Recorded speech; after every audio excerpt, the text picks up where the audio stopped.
Hello everyone, welcome to GATE academy. तो अभी सभी लोगों का जो क्वेश्चन है इस समय पे जो हॉट क्वेश्चन है वो यही है कि सर एमटेक करने जाए कि ड्रॉप लें, क्योंकि सभी का रैंक ऐसा नहीं आता जहाँ पे कि विजन एकदम क्लियर हो कि सर मैं तो जा रहा हूँ एमटेक करने। क्योंकि एमटेक करने जा रहा हूँ ऐसा बोलने के लिए इस बात पे भी डिपेंड करता है कि टॉप 7 आईआईटी या आईआईएससी बेंगलोर में आपको मिल रहा है कि नहीं, या फिर न्यू आईआईटीज में मिल रहा है तो आपको बेस्ट ब्रांच मिल रहा है कि नहीं, या टॉप 4-5 जो एनआईटी से वहाँ मिल रहा है कि नहीं। इस तरीके से जब मिलता है तो फिर थोड़ा विजन क्लियर रहता है। लेकिन इतने सारे स्टूडेंट हैं जिसको सबको तो सब जगह नहीं मिल सकती है।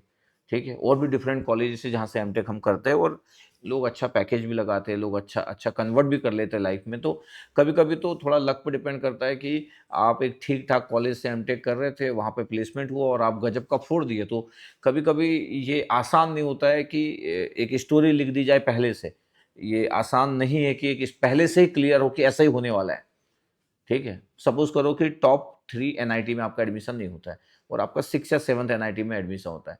तो ऐसा नहीं है कि आप बहुत पीछे रह जाओगे, हो सकता है कि वहां से आप फोड़ दो, इतना फोड़ दो कि टॉप 7 आईआईटी के बराबर फोड़ दो। तो ऐसा होता है और इतने साल से होते हुए आ रहा है। तो फिर भी अब क्वेश्चन ये रहता है कि कई लोगों का मन रहता है कि हम उतने अच्छे से प्रिपरेशन नहीं कर पाए थे, तो मैं अभी एमटेक करूं कि ना करूं।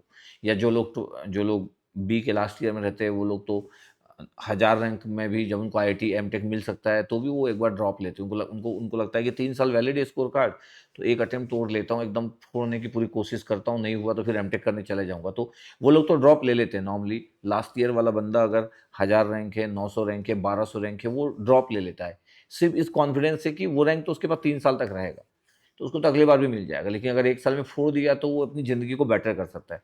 इस केस में लोग एमटेक से पहले लोग ड्रॉप ले लेते हैं, है ना। तो ड्रॉप लेना कुछ भी गलत नहीं है। फर्स्ट ड्रॉप लेने वाले लोग थोड़ा सा इतनी जल्दी डिसीजन ले पाते हैं। उनको अगर ठीक ठाक कॉलेज मिल रहा है, 1000 रैंक में मिल रहा है, तो वो लोग सेकंड ड्रॉप में नहीं जाते।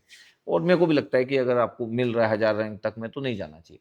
अब आपका 2500 रैंक है और आप सेकंड ड्रॉप लोगे कि नहीं लोगे, तो ये सबकी पर्सनल चॉइस होती है, सिचुएशन पे बेस्ड होता है। तो आप ले भी सकते हो अगर सिचुएशन ठीक ठाक है। तो आपको लगता है कि 2500 रैंक है सर, अगले बार तो मैं 500 रैंक ला लूंगा, अगली बार तो मैं सर 200 रैंक ला लूंगा। तो ये सबको अपने कॉन्फिडेंस की बातें है कि आपको क्या सोचना है, कैसे करना है। इस तरीके से हम अपने लाइफ के डिसीजन लेते हैं। अच्छा, कोई भी डिसीजन वैसा नहीं हो सकता है कि मैं बोलूँ और आप कर लो। सबको अपनी सिचुएशन, अपनी कंडीशन, अपना पोटेंशियल सब चेक करना होता है। मैं जब बात कर रहा हूँ तो जनरलाइज़ बात कर रहा हूँ। मतलब ये तो मैं आपको पर्सनली जानता नहीं हूँ, जब मैं किसी को एडवाइस कर रहा हूँ तो मैं जनरलाइज़ बात करता हूँ कि आप ऐसे-ऐसे सोच सकते हो, लेकिन उसके बाद भी लास्ट डिसीजन आपका है।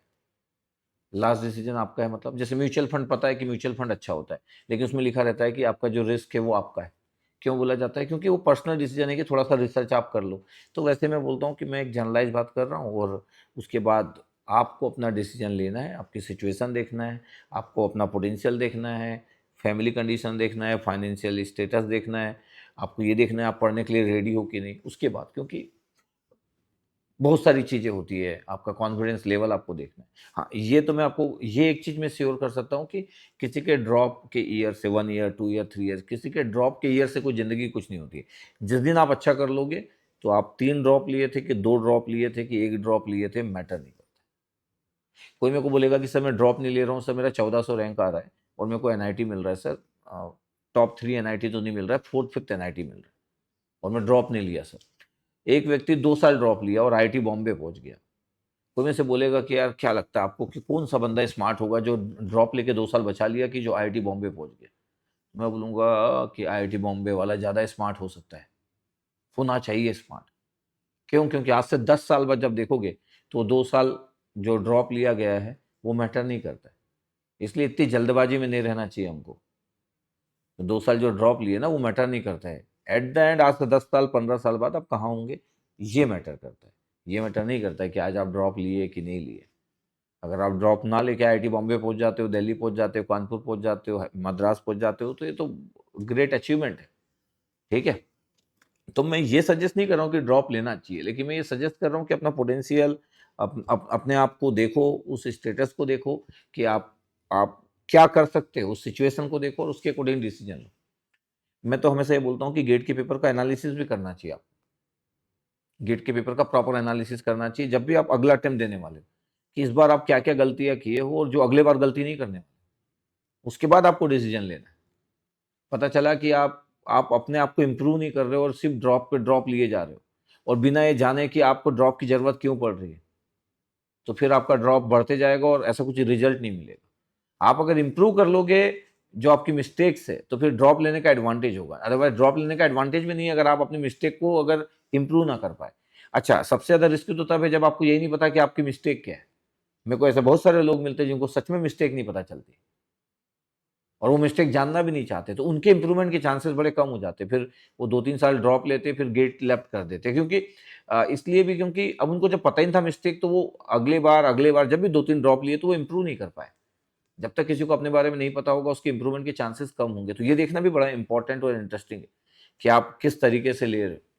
ऐसा नहीं कि ड्रॉप लेने से दुनिया में बहुत बड़ा हम काम कर जाते हैं, ऐसा कुछ नहीं है। ड्रॉप लेके लोग फेलियर भी होते हैं, सक्सेसफुल भी होते हैं।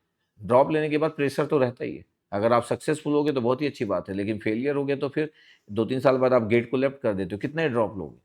उसके बाद ज़िंदगी में हमारा कॉन्फिडेंस कम हो जाता है। गेट में ना होने से कोई लाइफ़ नहीं रुकती है और गेट का अचीवमेंट जो है वो एक वन ऑफ द अचीवमेंट है हमारी लाइफ़ का, वो हमारी लाइफ़ नहीं है। गेट का एग्ज़ाम किसी की लाइफ़ नहीं हो सकती है। बिना गेट निकाले लोग भी ज़िंदगी में फोड़ते हैं, यकीन मानिए। हाँ, हाँ, ये सच है। लेकिन बिल्कुल आप अच्छा स्कोर लाते हो तो आपके रास्ते खुल जाते हैं और हर व्यक्ति एक अपॉर्च्युनिटी चाहता है, वो अपॉर्च्युनिटी ओपन हो जाती है, ये बात तो है। तो कोई भी एक तरीका, कोई भी एक एडवाइस ऐसी नहीं हो सकती है जो जो सभी के लिए एकदम सटीक बैठे। थोड़ा-सा अपना भी दिमाग लगाना पड़ेगा, थोड़ा-सा अपने आप को भी देखना पड़ेगा और उसके अकॉर्डिंग डिसीज़न लेना स्टार्ट करो। ठीक है, तो बस मेरे को यही बात करना था। मेरा यही था कि आज मैं आप लोगों से बात करके ये वाले पॉइंट क्लियर कर देता हूँ। आप आराम से मेरा वीडियो सुना करो और एग्ज़ीक्यूट किया करो, डिसीज़न लिया करो। आई होप कि आप वेक्टर कैलकुलस एन्जॉय कर रहे होंगे, नहीं? ठीक है। Okay, thank you.